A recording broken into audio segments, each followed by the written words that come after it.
Yes sir, always be a learner चारामध्ये सर्वांचे स्वागत आहे. आज आपण प्रकरण 4 आणि प्रकरण 5 विज्ञान भाग तंत्रज्ञान 1 मधील पाहणार आहोत. विद्युत धारेचे परिणाम.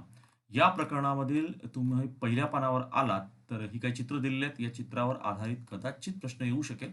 पण माझ्या मते विद्युत परिपथामध्ये ऊर्जेचं स्थानांतरण हा जो टॉपिक दिलेला आहे, त्यावर ही जी आकृती दिलेली आहे, या आकृतीच्या आधारावर एखादी कृतीपत्रिका तुम्हाला विचारली जाऊ शकेल. त्याचबरोबर तुम्हाला जूलचा नियम हा स्पष्ट केलेला आहे. याची एक कृतीपत्रिका येऊ शकते किंवा जूलचा नियम तुम्हाला विचारला जाईल व त्याचं सूत्र विचारलं जाईल. एच बरोबर आर वर्ग गुणिले आर गुणिले टी. तर या सूत्राच्या आधारावर उदाहरणंही विचारली जातात. त्याचबरोबर विद्युत शक्तीचं एकक तुम्हाला हे दिलेलं आहे. रिकाम्या जागामध्ये किंवा सत्य असत्यमध्ये विचारला जाऊ शकेल. बहुपर्यायीमध्ये सुद्धा येऊ शकते. विद्युत शक्तीचे एकक 1 वॅट किंवा 1 डब्ल्यू अशा पद्धतीने लिहिलं जाते. तर या पानावर एवढंच. त्यानंतर विद्युत धारेचे औष्णिक परिणाम या संदर्भातली ही व्याख्या दिलेली आहे. ती व्याख्या लक्षात ठेवा. पान नंबर 48 वरची ही हायलाइट करून ठेवा आणि माझ्या मते ह्याचा अभ्यास केलाच असेल तुम्ही.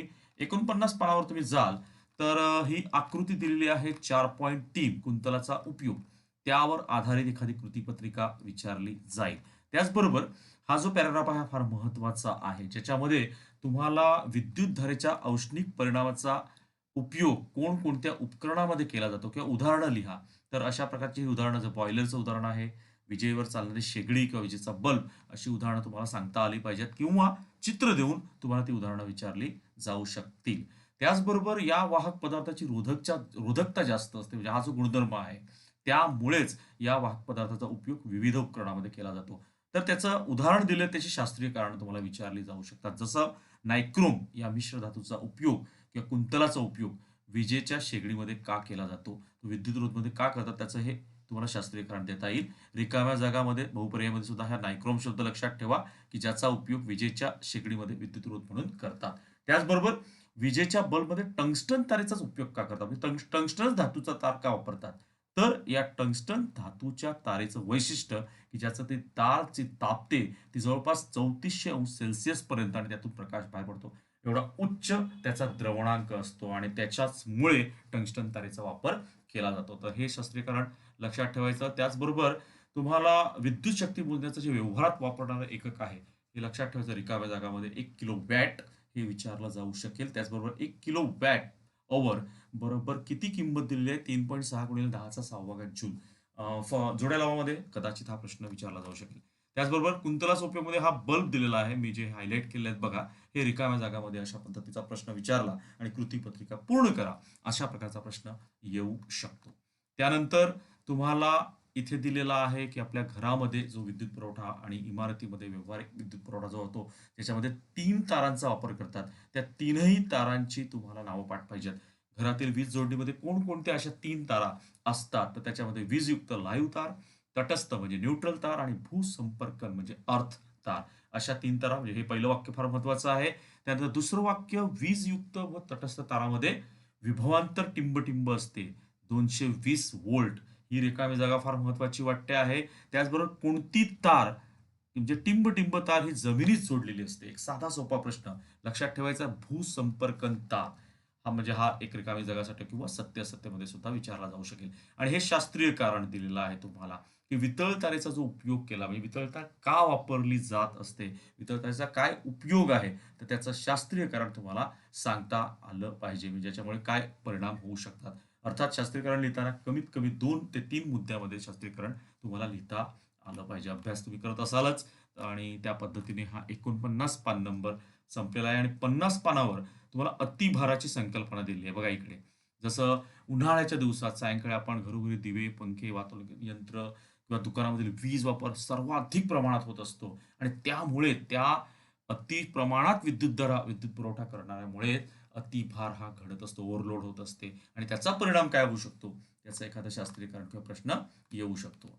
नेक्स्ट तुम्हाला ही 2 उदाहरणं दिलेली आहेत सोडवलेली. त्यातलं हे पहिलं उदाहरण माझ्या माझ्या मते महत्वाचं आहे. कृतीपत्रिका किंवा सोडवायला येऊ शकते. तर हे उदाहरण तुम्ही करून ठेवा. सोपं उदाहरण आहे. विद्युत रोध दिलेला आहे. प्रथम दिलेली माहिती नेहमी लिहत जा. विद्युत रोध 24, विभवांतर 220 व्होल्ट दिलेला आहे. अखंड तारेचं कुंडल असेल, त्या वेळेला पी ची किंमत म्हणजे शक्ती किती येते हे दिलेलं आहे आणि निम्म्या तारेचं जेव्हा कुंडल असेल, तेव्हा पी बरोबर किती? बघा निम्मी तार असते, तेव्हा हे जे 24 म्हणजे आर हा रोध आहे, तो निम्मा करायचा. 24 च्या इकडे 12 केलेला आहे. तो 12 उदाहरणामध्ये दिलेला नाही. तो 24चा 12 आपल्याला करायचा आहे आणि मग 403 वॅट येते आणि म्हणून हे विधान शेवटचं करायचं, की तार जर निंबी केली तर उष्णता आपल्याला जास्त मिळेल. आता हा प्रश्न महत्त्वाचा आहे माझ्यामध्ये. तो 50 पानावरचा करून ठेवायचा. इथे 51 पानावर उदाहरण चौथं, विजेचा एक टंगस्टन दिवा. हे उदाहरण एक करून ठेवा. सोपा आहे. नीट सूत्र जर लक्षात आलं, विद्युत शक्ती बरोबर विभवांतर गुणिले विद्युतधारा किमती टाकायच्या आहेत आणि त्यानुसार मग 10 तासामध्ये किती प्रमाणात वीज शक्ती खर्च होईल हे सांगितलेलं आहे. त्याची किंमत तुम्हाला काढून दाखवलेली आहे. ठीक आहे. पुढचा पॉइंट आहे विद्युतधारेचे चुंबकीय परिणाम. त्या आधारावर काही चित्र दिलेली आहेत. ही माझ्या मते सर्वांनी करायची गरज नाहीये. आउट ऑफ जे मार्क्स काढणारे विद्यार्थी आहेत त्यांना वाटतं सर्व अभ्यास करणं पुन्हा पुन्हा सांगतो गरजेचं आहे. नेक्स्ट वन दिलंय 4.6 ची आकृती विद्युतधारेमुळे वाहकाभोवती निर्माण होणारे चुंबकीय क्षेत्र. ही सुद्धा काही विद्यार्थ्यांनीच करायचं आहे. ज्यांना 50% काढायचे आहेत त्यांना करायची गरज नाही.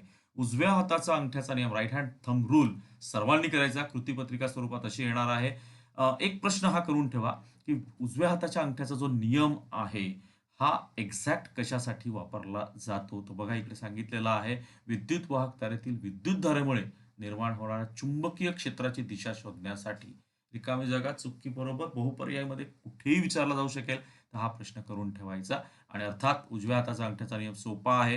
हा इथे दिलेला आहे तो करायचा आणि ह्या आकृतीतील नाव पण लक्षात ठेवा. अंगठा कोणती दर्शवतो, त्याच्यानंतर उजवा हात इकडे दाखवलेला आणि चुंबकीय क्षेत्र ही कोणते बोटं दाखवतात, म्हणजे गुंडाळलेली आपली बोटं जी आहेत, वाहकाभोवती गुंडाळलेली बोटं, ते चुंबकीय क्षेत्राची दिशा दर्शवत, बलरेषेची दिशा दर्शवत असतात. हे दोन मुद्दे लक्षात ठेवायचे. नेक्स्ट दिलेला आहे उजव्या हाताच्या अंगठ्याच्या नियमाला टिंब म्हणतात.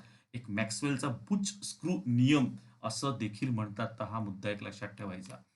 पुढचा दिलेला आहे. हा एक प्रश्न परीक्षेला येऊन गेलेला आहे. हा एक करण्याची गरज नाही असं मला वाटते. तुम्ही डायरेक्ट तुम्ही नालकुंतलवर या. पान नंबर पुढच्या 54 वरचा नालकुंतलवरची ही आकृती लक्षात ठेवायची. नालकुंतलवरची आकृती वैशिष्ट्यपूर्ण आहे. बघा इकडे स्प्रिंग सारखी रचना केलेली आहे. त्यानंतर हा विद्युत घट जोडलेला आहे आणि या ठिकाणी जे चुंबकीय बलरेषा दाखवल्यात बघा, ह्या इथून साऊथ कडून जाताना, उत्तरेकडून जाताना, अशा उत्तरेकडून साऊथकडे, दक्षिणेकडे जात असतात. असा इकडे दाखवला. उलट दिशेने तुम्ही इकडे खालच्या दिशेने जर बघाल तर इथे सुद्धा अशा दिशेने गेलेल्या दिसत आहेत. ह्या दिशा नीट दाखवा. तुम्हाला हे आकृतीमध्ये लक्षात येईल कशा प्रकारे दाखवलेल्या आहेत. त्यानंतर हा मुद्दा एक लक्षात ठेवायचा. नालकुंतलामुळे निर्माण होणाऱ्या चुंबकीय क्षेत्राचे सर्व गुणधर्म चुंबक पट्टीमुळे तयार होणाऱ्या चुंबकीय क्षेत्र गुणधर्माप्रमाणेच असतात. म्हणजे पट्टी चुंबकाचे जे गुणधर्म आहेत त्याला लागू पडत असतात. आणि हा मुद्दा चुकी बरोबरसाठी किंवा रिकाम्या जागासाठी. नालकुंतलातील चुंबकीय क्षेत्र एक समान असते.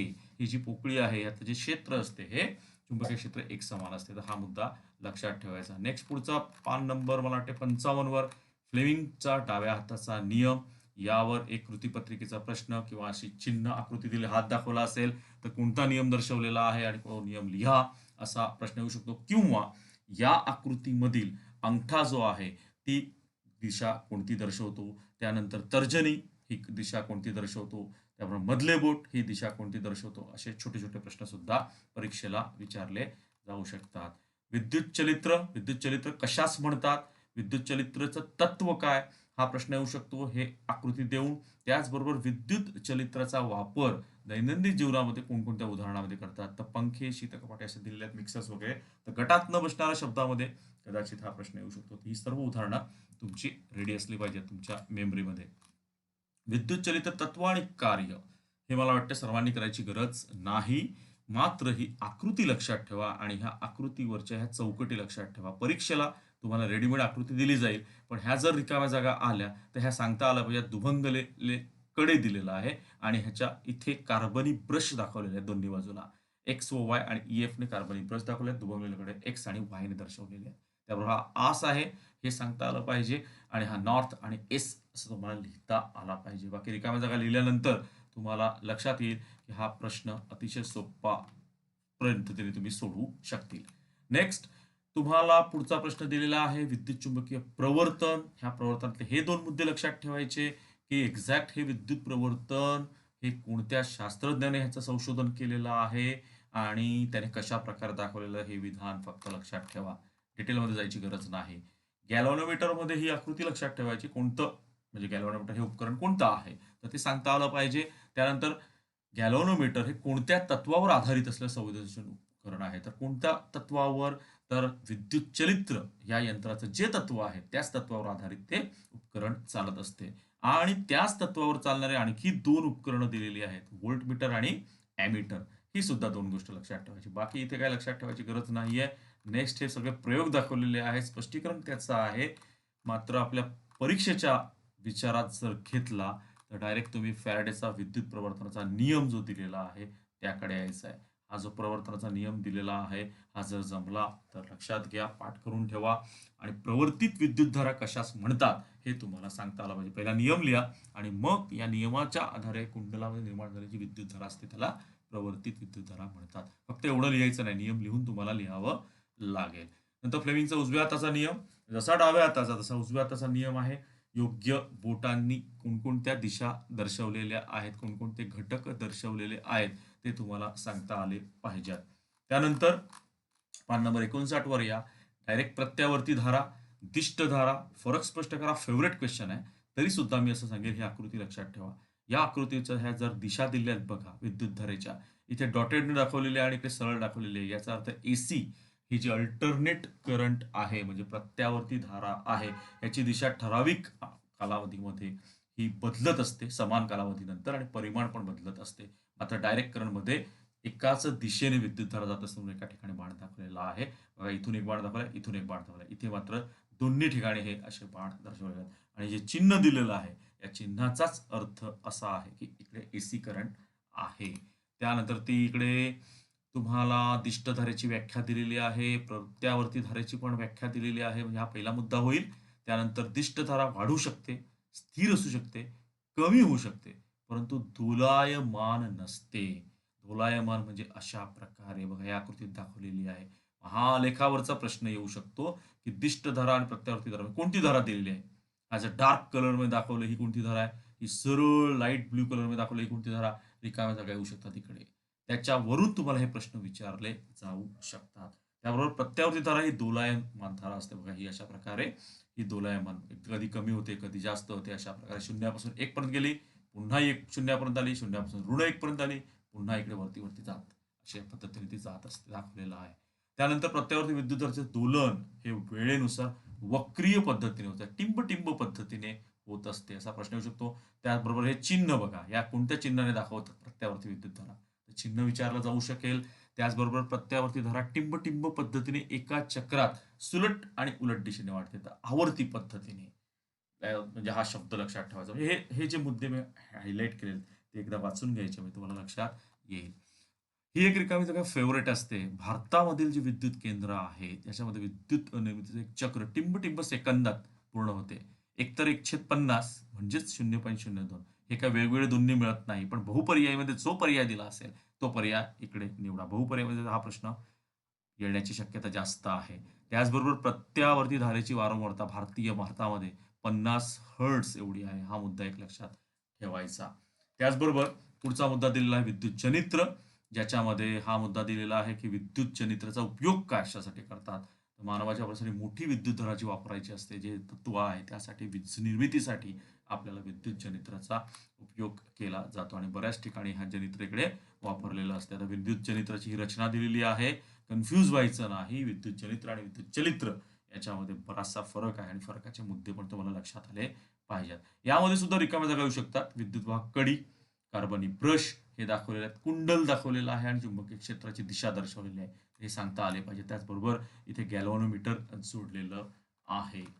त्यानंतर बघा मी इकडे पुन्हा पुन्हा सांगतोय, कार्य आणि जी रचना आहे ही शक्यतो विचारली जाणार नाही. पण जर 5 मार्काला त्यांना प्रश्न टाकायचा असेल त्यांना करायचं, पण ज्यांना फक्त मला वाटते 50-60% द्यायचा आहे तर हा प्रश्नाची एवढी डिटेलमध्ये करायची गरज नाही.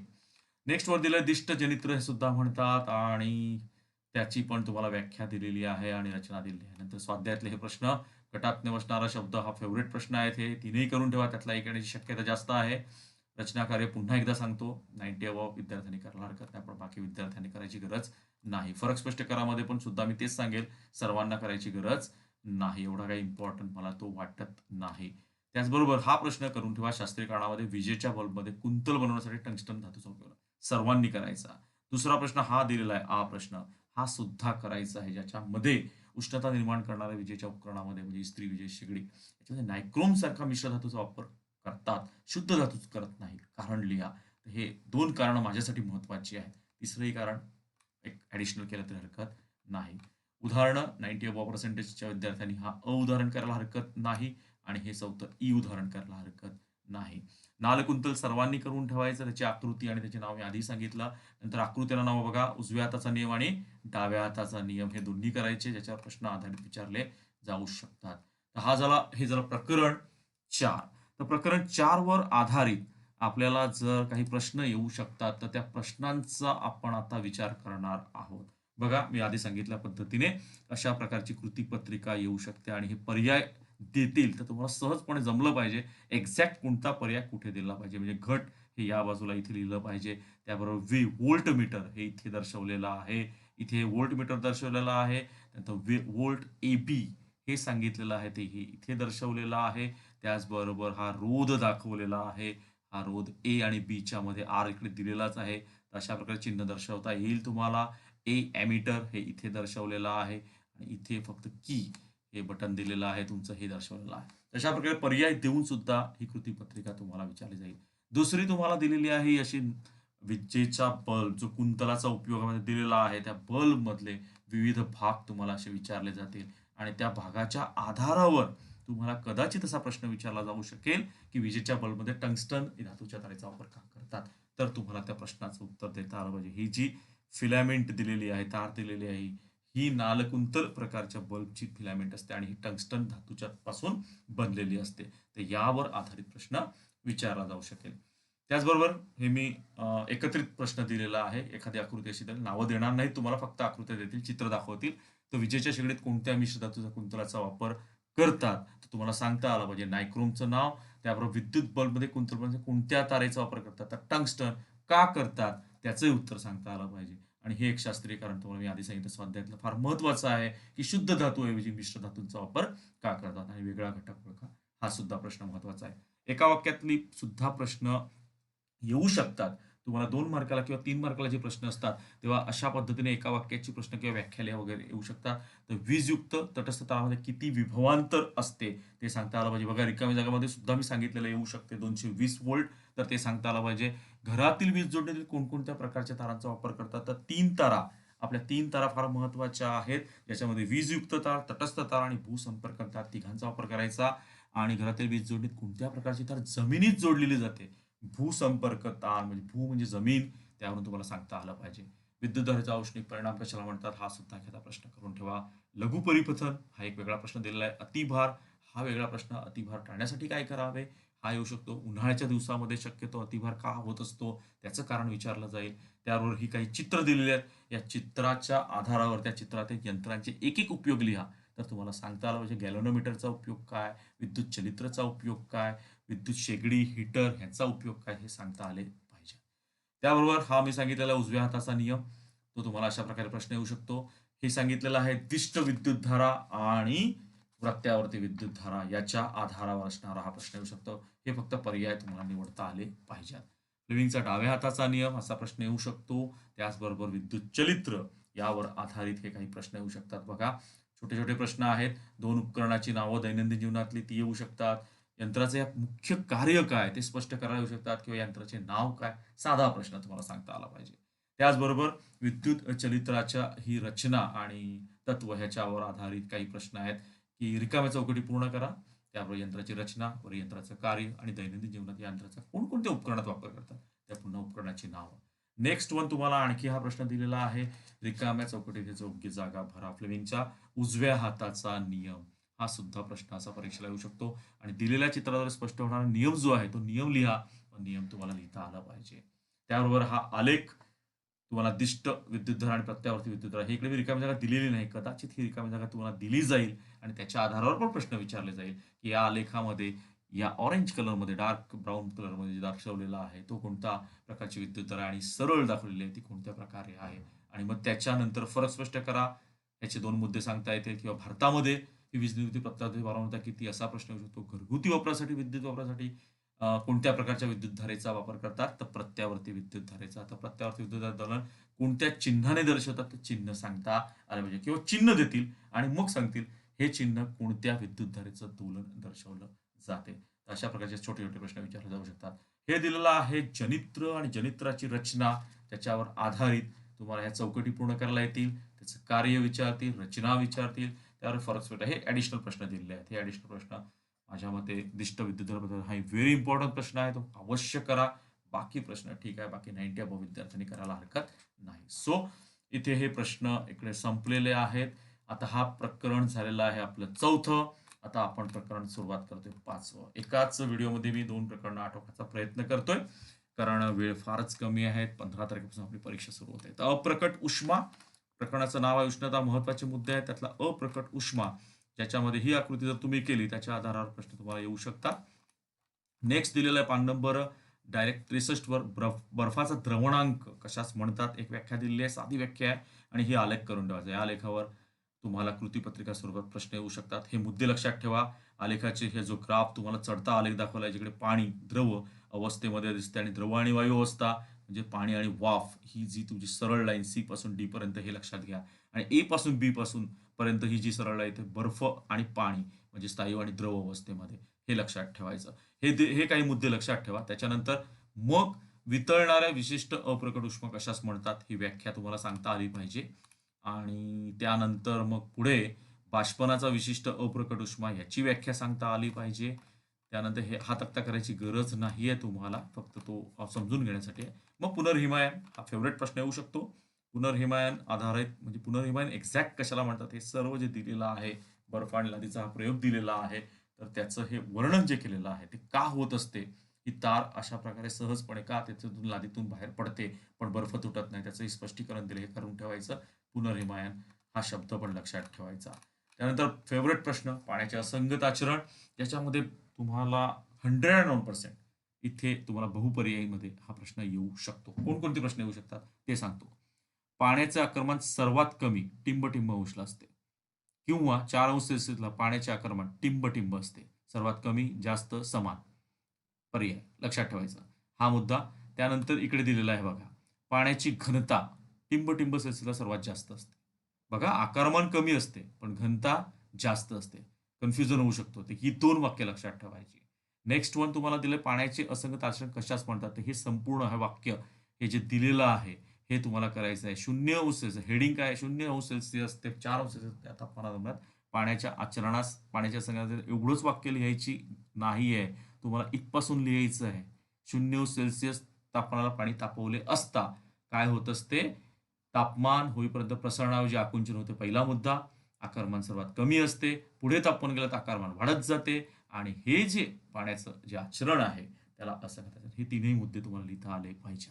नेक्स्ट वन ही घनता तुम्हाला लक्षात ठेवायचं. हे वाक्य लक्षात ठेवायचे. जे जे मी हायलाइट केलं इकडे हे सर्व व्यवस्थित समजून करा. नुसतीच पाठांतर करू नका, समजून लिहा, नाही तर कन्फ्युजन होईल. बघा पुन्हा सांगतो, आकारमान सर्वात कमी 4 अंश सेल्सिअसला आणि पाण्याची घनता सर्वात जास्त 4 अंश सेल्सिअसलाच असते. हे दोन्ही वाक्य लक्षात ठेवायचे. नेक्स्ट दिलेला आहे हुपच्या उपकरण. हा आलेखावर पण प्रश्न येऊ शकतात. तर हा आलेख पण नीट लक्षात ठेवा. बघा कशा प्रकारे 4 अंश सेल्सिअस पर्यंत पाण्याचं तापमान हे अशा प्रकारे कमी कमी केल्यानंतर हे पुन्हा असं वाढत जाते. आकारमानाबद्दल दिलेलं आहे इकडे आणि तापमान आपल्याला हे दिलेलं आहे अशा प्रकारे वाढवत नेलं आणि पाण्याचं हे 1 किलोग्राम पाण्याला आजचं आकारमान कशा प्रकारे वाढत जाते. नेक्स्ट वन दिलेलं आहे तुम्हाला हुपचं उपकरण. ह्या रिकाम्या जागा करून ठेवायच्या आणि त्याच्या आधारावर प्रश्न विचारले जाऊ शकते. पुढे पाहणार आहोत आपण. शास्त्रीय कारणामध्ये ही एक चित्र देऊ शकतात तुम्हाला. थंड प्रदेशातील पाण्याचे सजीव हे कशा प्रकारे बर्फाच्या मध्ये सुद्धा जिवंत राहतात. जशी 2 विधानं दिलेत बघा, ही दोन्ही विधानं शास्त्रीय कारणामध्ये 2-2 मुद्दे तुम्हाला शास्त्रीय कारणाचे लिहिणं आवश्यक आहे. रिकाम्या जागामध्ये हा येणार नाही पण हे वाचून ठेवायला म्हणजे आपल्याला माहितीच आहे पृथ्वीचा किती पृष्ठभाग पाण्याने व्यापलेला आहे. त्याच्यामध्ये आर्द्रतेची व्याख्या पण तुम्हाला माहिती आहे. एक ही व्याख्या करून ठेवा. हवा असंतृप्त हवा जी असते ती कशास म्हणतात, हवा असंतृप्त हवा. तर हे वाक्य इथपासून दिलेलं आहे ते करायचं. असंतृप्त हवा समजण्यासाठी संतृप्त हवा म्हणजे काय हे समजायला पाहिजे. नंतर दवबिंदू तापमान ही एक व्याख्या करून ठेवायची. त्याच नंतर सर्वात महत्वाचा प्रश्न की हवेतील पाण्याच्या वाफेचे जे प्रमाण आहे हे टिंब राशीच्या साहाय्याने मोजले जाते. निरपेक्ष आर्द्रता ॲब्सोल्यूट ह्युमिडिटी. तर हा प्रश्न करायचाच आहे. त्याचबरोबर निरपेक्ष आर्द्रता कशास म्हणतात? ही व्याख्या आणि निरपेक्ष आर्द्रता ही टिंब एककामध्ये येतात. किलोग्राम प्रति मीटर घन. तर हे सांगायचं आहे, समजून घ्यायचं आहे. तिन्ही मुद्दे लक्षात ठेवायचे. नंतर सापेक्ष आर्द्रता गुणोत्तर ह्याचं सूत्र दिलेलं आहे. सूत्र लक्षात ठेवायचं. कदाचित परीक्षेला विचारलं जाऊ शकेल तुम्हाला की शेकडा सापेक्ष आर्द्रता काढण्याचं सूत्र तुम्हाला लिहायला येऊ शकते. ही कृतीपत्रिका स्वरूपात येऊ शकते. पुढे प्रश्न हा दिलेलाच आहे. हा मुद्दा लक्षात ठेवायचा. दवबिंदू तापमानास सापेक्ष आर्द्रता किती असते? त्याचबरोबर सापेक्ष आर्द्रता 60% पेक्षा जास्त असेल तर हवा कशी असते आणि 60% पेक्षा कमी असेल सापेक्ष आर्द्रता हवा कशी असते हे समजा. शास्त्रीय कारण पुन्हा इकडे हिवाळ्याच्या काळात निरभ्र आकाशात जे विमान उंचीवर उडत असते तेव्हा पांढरा पट्टा का तयार झालेला असतो, तर त्याचं हे स्पष्टीकरण दिलेलं आहे, ते सुद्धा करावं. हा प्रश्न फार महत्वाचा वाटतो मला. उदाहरण दिलेली आहेत ह्याची. थंड पाण्याची बाटली फ्रीजमधून टाकल्यावर बाहेर पाण्यावर का थेंब होतात. त्याबरोबर पहाटेच्या वेळी म्हणजे उदाहरणं तुम्हाला विचारली तर तुम्हाला सांगता आली पाहिजेत की उदाहरणं ही कोणती आहेत, कशाची आहेत. तुम्हाला लक्षात येईल. दवबिंदू तापमान म्हणजे सापेक्ष आर्द्रता संदर्भात ही उदाहरणं तुम्हाला दिलेली आहेत. उष्णतेचं एकक सर्वांना माहिती पाहिजे. एसआय एकक जूल आणि सीजीएस मध्ये कॅलरी ही दोन्ही एकक पाठ करायची. त्यानंतर मोठ्या प्रमाणात उष्णता जर असेल तर किलो कॅलरीमध्ये मोजतात आणि 1 किलो कॅलरी म्हणजे 10चा घन कॅलरी. म्हणजे हा एक लक्षात ठेवायचे रिकाम्यासाठी परीक्षेला विचारला जाऊ शकेल. म्हटलं एक कॅलरी उष्णता कशाच म्हणतात वगैरे हे जे दिलेलं आहे, हा जो प्रकार सर्वांनी करायची गरज नाही. हा एक रिकामी जगामध्ये करा. 1 कॅलरी बरोबर टिंब जूल ही एक रिकामी जागा जोडायला लावायला किंवा वगैरे विचारला जाऊ शकेल. नेक्स्ट दिलेला आहे पान नंबर 68 वर हा एक तुम्हाला प्रयोग दिलेला आहे. धातूंची विशिष्ट उष्माधारकता मिळण्याच्या जाडथरावरून 3 वेगवेगळ्या धातूंचे गोळे सोडले जातात. त्याच्यावरचे प्रश्न तुम्हाला परीक्षेला विचारला जाऊ शकतो आणि विशिष्ट उष्माधारकता कशास म्हणतात याची व्याख्या करायची. कोणत्या चिन्हाने दर्शवतात. बऱ्याच या प्रकरणात चिन्ह दिलेली आहेत. ती चिन्ह सर्व करा. विशिष्ट उष्माधारकता सी या चिन्हाने दर्शवतात आणि एसआय मापनातील एकक आणि सीजीएस मापनातील एकक दोन्ही करायला हरकत नाही. हा तक्ता करायची गरज नाही असं माझं म्हणणं आहे. त्याऐवजी तुम्हाला ही सूत्र करा. पदार्थाने, कारण ही उदाहरणं ज्यांना सोडवायची आहेत त्यांनी ही सूत्र अवश्य करा. पदार्थाने शोषून घेण्याची उष्णता, गमावल्याची उष्णता. उदाहरणामध्ये ह्याचा तुमचा वापर होणार आहे. म्हणजे तापमानातील वाढ असेल तर हे सूत्र वापरायचं आणि तापमानात घट असेल तेव्हा हे सूत्र वापरायचं आहे. सूत्र सारखंच आहे पण इकडे तापमानात वाढ दर्शवलं जेव्हा शोषून घेतात आणि जेव्हा गमावली उष्णता तेव्हा तापमानात घट होते. हे 2 मुद्दे लक्षात ठेवायचे. ही आकृतीवर एक पॅराग्राफ विचारला जाऊ शकतो जो स्वाध्यायामध्ये तुम्हाला दिलेलाच आहे. त्याचबरोबर तुम्हाला ह्या आकृतीवर कृतीपत्रिकेवर काही प्रश्न पण येऊ शकतात. तर हे जे दिलेलं आहे उष्णतेची देवाणघेवाण कशाच म्हणतात, कशा प्रकारे होते ते लिहायचं. त्याचबरोबर हे जे तत्व मिळते उष्णता विनिमयाचे तत्व म्हणजे काय, तेव्हा तुम्हाला हे स्पष्टीकरण सर्व द्यावं लागेल. नेक्स्ट दिलेलं आहे विशिष्ट उष्मा मापन मिश्रण पद्धती आणि कॅलरी मापी.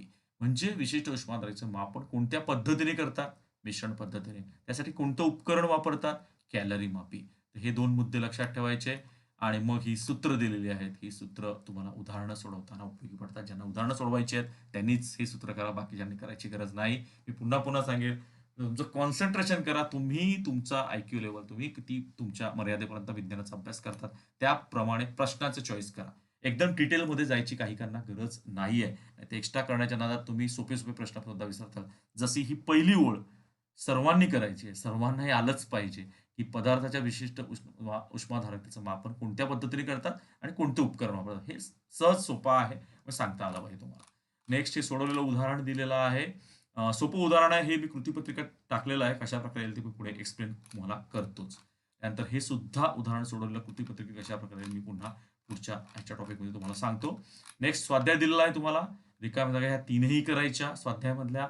हा आलेख मी पुन्हा सांगितलेला स्पष्ट करा. पण यावर आधारित कृतीपत्रिकामध्ये स्वरूपात प्रश्न विचारायचे होतात. यावर पण कृतीपत्रिका स्वरूपात येईल. स्पष्टीकरण करामध्ये हे शास्त्रीय कारण विचारले होते. थंड प्रदेशात जलीय वनस्पती आणि जलचर चित्र देतील आणि कारण विचारतील तसे विचारू शकतात. त्याप्रमाणे पाण्याचा असंगता अचानक खडक फुटून हे पण वाक्य इम्पॉर्टंट मला वाटते. अप्रकट उष्मा करायचाच आहे. त्यानंतर हा कोणतं तत्व, उष्णता विनिमयाचं तत्व जे आहे त्या संदर्भात प्रश्न आहे. हे एवढे मला इम्पॉर्टंट वाटत नाही. मात्र हा पॅराग्राफ आहे जो पुन्हा परीक्षेला मला वाटते येईल का नाही शंका आहे. पण करून ठेवा असं मी म्हणेल तुम्हाला सर्वांनी. ठीक आहे. तर हे प्रकरण इकडे 5वं इथे आपलं हे स्पष्टीकरण संपलेलं आहे. मात्र स्पष्टीकरणाच्या बरोबरच आपण काही प्रश्न कोणकोणत्या प्रकारचे विचारले जाऊ शकतात ते आपण लगेच पाहूया. बघा, या आलेखाच्या आधारावर तुम्हाला प्रश्न कोणकोणते येऊ शकतात. बर्फाचे पाण्यात रूपांतर कोणत्या साधा प्रश्न, कोणत्या तापमानाला बर्फाचे पाण्यात रूपांतर होते, हे तुम्हाला विचारलेलं आहे. त्यानंतर हा एक दुसरा प्रश्न बघा, एकदम साधा प्रश्न दिलेला आहे, की रेख BC वरून पाण्याच्या तापमानाची वाढ दिसून येते. बघा, BC वरून वाढते, पण CD वरून तापमानात बदल का दिसून येत नाही? त्याचं कारण तुम्हाला विचारलंय. ते तुम्हाला स्पष्ट करा. ज्यांना ही जी संकल्पना समजली असेल, अप्रकट उष्माची, त्यालाच हे उत्तरं समजेल. तर ही उदाहरणं म्हणजे हे जर प्रश्न तुम्हाला सोडवायचा असेल, तर ही संकल्पना समजणं खूप गरजेचं आहे. पण त्यातले सोपे प्रश्न, बर्फाचा द्रवणांक कशास म्हणतात? द्रवाचा उत्कलनांक कशास म्हणतात? ह्या काही व्याख्या आहेत. बाष्पनाचा अप्रकट उष्मा कशास म्हणतात? ही व्याख्या जर तुम्ही केल्या असतील, तर ते होऊ शकतो. वेगळा घटक ओळखा. मी आधी सांगितलं. हे प्रश्न असे परीक्षेला येतात. त्यानंतर पुढील विधाने योग्य पर्यायासाठी उपयोग करा. हे पर्याय समजा दिले आणि तुम्हाला विधानं पूर्ण करायला आली, तर तुम्हाला लिहिता आली पाहिजेत. म्हणजे हे जे सर्व तुम्हाला मी विधानं दिलेली आहेत, पान नंबर 63 मधली विधानं आहेत. व्यवस्थित तुम्ही जर अभ्यास केला असेल, तर तुम्हाला सहजपणे ह्या विधानातले पर्यायातले विधानं तुम्हाला देता येतील. त्यानंतर पुनर्हिमायन ही जी संकल्पना आहे, त्याच्या आधारावरचे हे प्रश्न दिलेले आहेत. कोणती संकल्पना स्पष्ट आहे ते वरील संकल्पनेची व्याख्या लिहा. पाण्याचा गोठणांक किती, बर्फाचा द्रवणांक किती, पाण्याचा उत्कलनांक, साधे साधे प्रश्न आहेत. असे सुद्धा प्रश्न परीक्षेला विचारले जातात 1-1 मार्काला. तर 2 ते 3 मार्काला हा प्रश्न परीक्षेला येऊ शकतो. त्याचबरोबर याच्याच आधारावर शास्त्रीय कारण लिहा. किसलेला बर्फ हाताने दाबला आणि नंतर हात काढून घेतला, बर्फाचा गोळा तयार का होतो? पुनर्हिमायन संकल्पना. त्याचबरोबर शिवण यंत्रातील धागा घेऊन बर्फाच्या खड्यावर दाब दिल्यास बर्फ तुटत नाही. त्याचं कारण काय? तर हे तुम्हाला सांगता आले पाहिजे. त्याचबरोबर हे आलेखाचा पुन्हा एकदा प्रश्न मी घेतला. आलेखावर कसा प्रश्न येईल? तर याप्रमाणे येऊ शकतो. दिलेल्या आलेखातून स्पष्ट होणारी संकल्पना, वरील संकल्पना अभ्यासासाठी वापरण्यात येणारे उपकरण कोणते आणि सर्वात जास्त पाण्याची घनता असणारे तापमान. हे तापमान किती आहे हे लिहायचं आहे. मी तुम्हाला आधी सांगितलं पाण्याचा घनता कोणत्या तापमानात सर्वात जास्त, तर 4°C लक्षात ठेवायचं. आणि उपकरण कोणतं वापरलेलं आहे इकडे अभ्यासण्यासाठी? तर होपचं उपकरण वापरलेलं आहे. तर हा प्रश्न करायचा. बघा, इकडे होपचं उपकरण दिलेलं आहे, रिकाम्या जागा दिलेल्या आहेत. इकडे कोणतं तापमान येईल, इथे कोणतं तापमान, कन्फ्यूज होऊ नका. 0°C इकडे वरती आणि इथे 4°C. त्यानंतर इथे गोठण मिश्रण, हे मिश्रण कशासाठी घेतलेलं आहे, तर गोठण मिश्रणाचं दिलेलं आहे. त्याचबरोबर चित्रातील उपकरणाचं नाव साधं आहे. वरील उपकरणाचा उपयोग कशाला आहे, तर असा प्रश्न येऊ शकतो. त्यानंतर इथे या चित्रावरून मी आधी सांगितल्या पद्धतीने पाण्याचे कोणते वैशिष्ट्य स्पष्ट होते. त्याचबरोबर हे जे वैशिष्ट्य आहे थोडक्यात स्पष्ट करा. म्हणजे पाण्याचे असंगत आचरणाचा इकडे त्याने उल्लेख केलेला आहे आणि त्याचंच वैशिष्ट्य तुम्हाला ते स्पष्टीकरण द्यायचं आहे. आणि मग बघा, हा साधा प्रश्न असा येतो, की पाण्याच्या असंगत आचरणामुळे खडक फुटून तुकडे का होतात? पाण्याच्या असंगत स्पष्ट करा किंवा थंड प्रदेशात गोठल्या तलावात मासे जिवंत का होऊ शकतात? असे साधे साधे प्रश्न सुद्धा येऊ शकतात. मी आधी सांगितलं राशी बघा, स्पष्टीकरण करताना राशी आणि एकक सर्व ह्या प्रकरणामध्ये भरपूर दिलेले आहेत. तर जोड्या लावामध्ये असा प्रश्न येऊ शकतो. म्हणून प्रत्येकाच्या एकक जे दिलेलं आहे, SI पद्धतीने असो, CGS पद्धती असो किंवा विशिष्ट उष्माधारकतेचं एकक असो, हे तुम्हाला सांगता आले पाहिजेत. त्यानंतर वेगळ्या घटकचा एककांच्या संदर्भातला हा एक प्रश्न दिला. कोणतं वेगळं एकक येऊ शकते? हा सुद्धा प्रश्न येऊ शकतो. कंसातील योग्य पर्याय निवडून बघा. हा प्रश्न फार महत्त्वाचा होता. मी तुम्हाला सांगितलं दवबिंदू, तापमान आणि आर्द्रता यांचा संबंध, सापेक्ष आर्द्रता 100% सापेक्ष आर्द्रता. कारण हे मी सरळ रेषेत त्याला उलटसुलट करू शकता. दवबिंदू तापमान 100°C.